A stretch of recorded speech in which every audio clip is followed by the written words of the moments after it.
Hi everyone, I'm Kelly. So, I just got done dyeing these locks.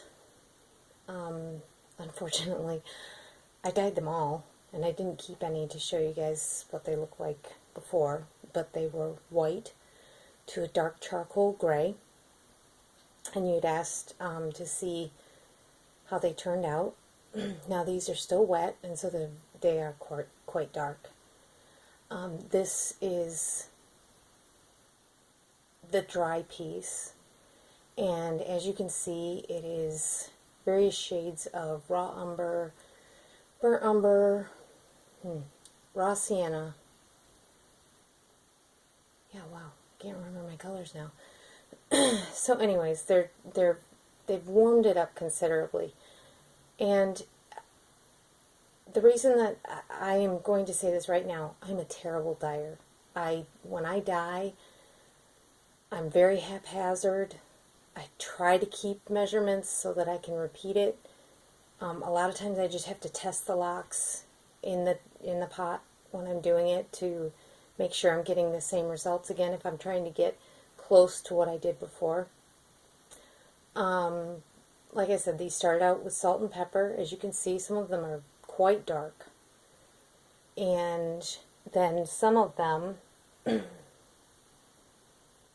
are very light. Okay, this is going to look like raw sienna when it's dry, and so it's going to be nice and warm and exactly what I want. But I wanted to show you the contrast. See how dull this Icelandic is and how kind of mousy brown it is. What I'm going to be doing is his legs are going to be in these mohair locks. These are Icelandic locks. The sheen on mohair is much different, so it's going to pick up the light different when I shoot the stop motion video for him, for my satyr. Teague is his name, S. Teague. And I really wanted that. So what I'm going to do is I'm going to probably incorporate very tight into his Icelandic locks, or Icelandic, as the main hair, and just put little bits of this deep in so that it'll give it some more depth. Just like if you color your hair, you get highlights and lowlights. If you're able to go to a real hairdresser to have it done, unlike me, and I just kind of go with what I can get. But these turned out really, really nice. I really loved the way that they looked. And what happens is, so I just use regular RIT dye, okay? I used the Cocoa Brown. It's based in red, so it already has a very auburn hue to it. It is not what I consider like a bittersweet dark brown or a coffee color. Definitely not. It is definitely got a red base to it. This is something you need to know when you're trying to mix a dye that you want to achieve a specific color of.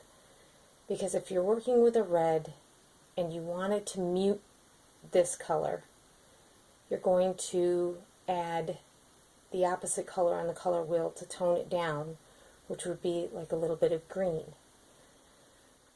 But this time I wanted to really warm it up. I wanted to orange it up and really bring out these warm undertones. Not these. Okay, I'm going to move that Icelandic out of the way. Get a little bit over here. And so in order to do that, I had already picked up the other day a bottle of golden yellow. The golden yellow really looks orange when you're pouring it out.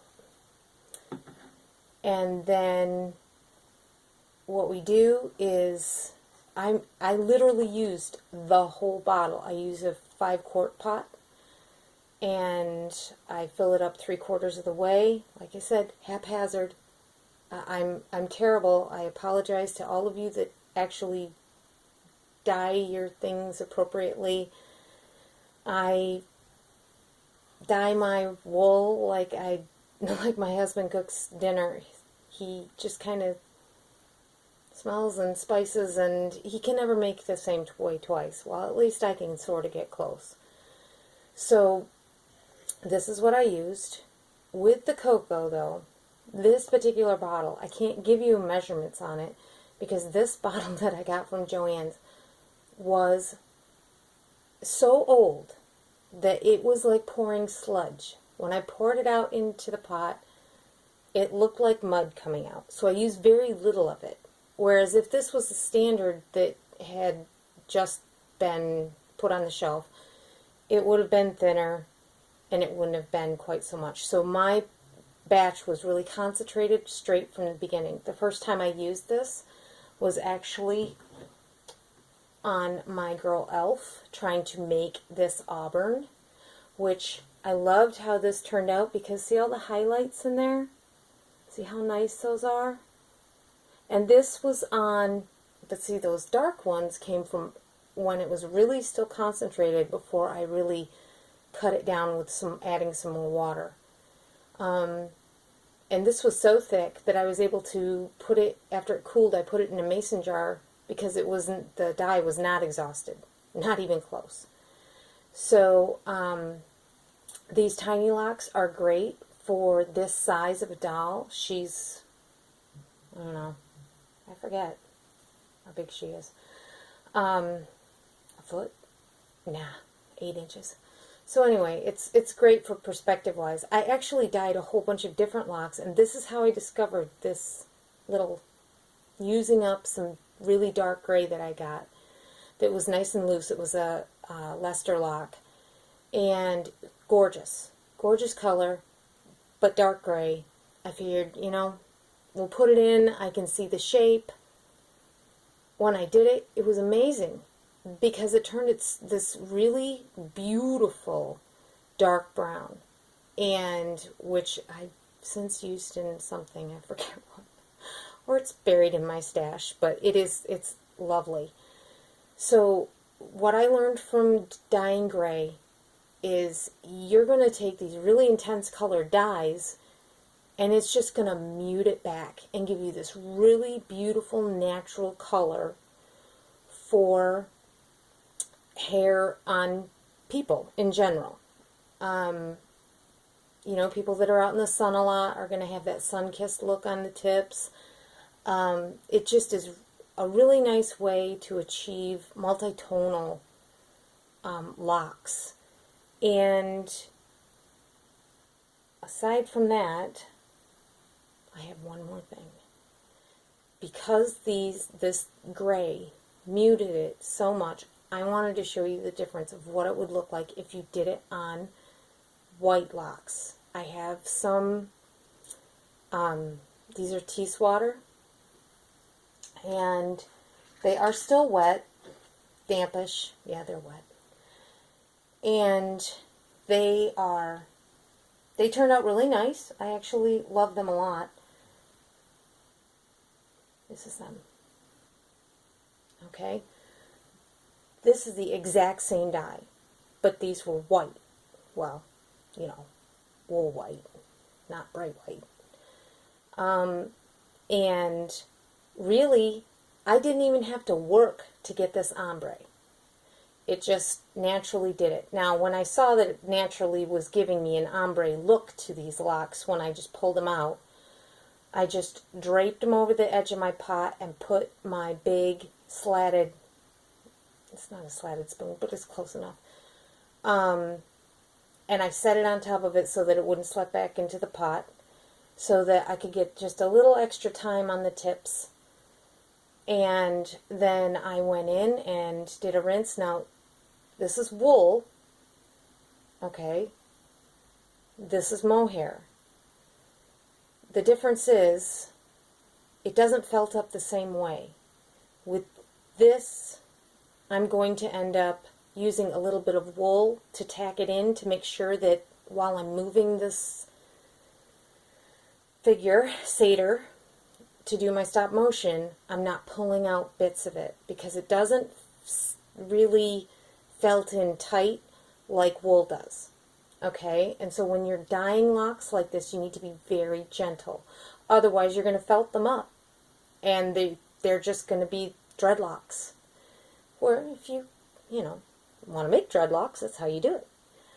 And there's actually a market for those with hairdressers. Just putting that out there. I'm saving the rest of this dye so that just in case this doesn't cover him well enough, the way I want it to, I can get some more. I'm going to put the link to the person that I bought these from. She's a great lady. She's here in Massachusetts. Not too far from me. I've not been able to go and see her farm, but she's got 10 mohair goats, and I'd really love to go and see them. But anyway, beside the point. I have one more thing I want to show you as far as what I'm going to do to put these on my Seder. Let's see, where did I put it? The other day, Sunday or Saturday, I think I told you guys that I was dyeing wool. I had a bag of yellow raw wool, uncarded wool. It wasn't raw, it was uncarded, dyed yellow. I was going to use it on a minion, and then I never used it. And so I went ahead and I dyed this with using tan. It wasn't this cocoa brown, it was tan. I'm probably going to take this downstairs now and actually dye it and probably exhaust the last little bit I was going to save, so that it's a little closer to what this is. And this will be the undercoat. I'm going to put this down over the core, and then when I felt these pieces on, I'll use little bits of this so that if the coverage isn't that great, it'll still look okay. And again, it'll give it depth. It's going to, draw light in a different way because this is a matte and this is a sheen. So I hope that this helped you. These dyes are acid base. It uses vinegar, and I do put salt in with it. It says you can use either or. I use both. Again, it's not necessarily the right way, but it is just the way that I personally do it. And there's tons of great dyeing videos on there if you want to be able to make up formulas that you can repeat again and again and again. And really it's all about measuring in that aspect, that as you do it, you're writing it all out for what you do. There's a little analogy that I want to give to you when it comes to dyeing over white versus dyeing over gray. Think of it like at Easter, when you're dyeing Easter eggs, and you have brown eggs and you have white eggs. And the brown eggs are muted and they don't look right, and everybody goes, why did you get those? Why can't we have white eggs? They look crazy. Well, we have chickens, and I'm not going to go out and buy more eggs. Yeah, right. It's the best way to kind of show you why it's such a huge difference. I hope this was helpful, and again, just know that experimentation leads to some really great mishaps, and have fun dyeing. I love it.